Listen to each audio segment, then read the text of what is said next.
Hi friends, welcome to my channel flavours of bite. இன்றைக்கி நம்ம என்ன பார்க்க போகிறோன்னா ஜவ்வரிசி கொழுக்கட்டை ஸ்வீட் ரெசிபி. இதுக்கு தேவையான பொருட்கள்: ஜவ்வரிசி 1 கப், அரிசி மாவு 1/2 கப், வெல்லம் 3/4 கப், தேங்காய் துருவல் 1/2 கப், ஏலக்காய் பொடி 1/2 டீஸ்பூன், நெய் 2 டீஸ்பூன், சிறிதளவு. எப்படி செய்யணுன்னா, ஜவ்வரிசியை முதல்ல ஊற வைக்கணும். ஜவ்வரிசியை 3 to 4 மணி நேரம் நல்லா ஊற வச்சு ஊறியதும் வடிகட்டி வச்சுக்கணும். அப்புறம் பூரணம் செய்யணும். ஒரு கடாயில் வெல்லத்தை கொஞ்சோண்டு தண்ணி ஊற்றி நம்ம கரைச்சி வடிகட்டி வச்சுக்கணும். கரைச்ச வெல்லத்தை மறுபடியும் அடுப்பில் வச்சு கெட்டியாகும் வர ஒரு பாகு ஸ்டேஜுக்கு நம்ம எடுத்துகிட்டு வரணும். அதில் தேங்காய் துருவல், ஏலக்காய் பொடி எல்லாம் போடணும்.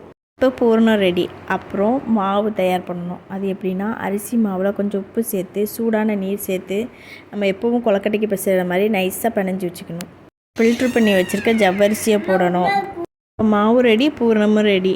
நம்ம கையில் எண்ணெய் தடவிட்டு இந்த அரிசி மாவை நல்லா தட்டையாக தட்டி அதுக்குள்ளே பூரணம் வைக்கணும். பாத்திரத்தில் தண்ணி வச்சு நம்ம கொழுக்கட்டையை நல்லா மூடி அதில் ஒரு 10-15 நிமிஷம் நல்லா வேக வச்சு எடுத்துட்டோம்னா நமக்கு ஜவ்வரிசி கொழுக்கட்டை ரெடி ஆயிடும். சூப்பராக சுட சுட பரிமாறலாம். இதுக்கு கார ரெசிபி வேணும்னா நம்ம ஷார்ட்ஸில் கொடுத்துருக்கோம், பாருங்கள். தேங்க்ஸ் ஃபார் வாட்சிங்.